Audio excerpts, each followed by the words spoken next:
Kung suka ang pag-uusapan, gawang Bulan Sorsogon ang isa raw sa may pinakamataas na kalidad sa buong mundo. Ang suka kasi rito, organic na, export quality pa. Hindi raw basta-basta ang paggawa ng world-class na suka.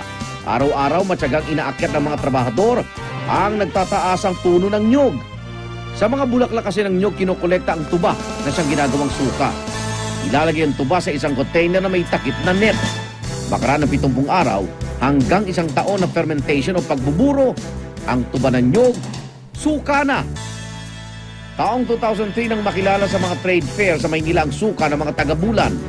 Ngayon, may iba't ibang flavor na rin ang sukang Bulan.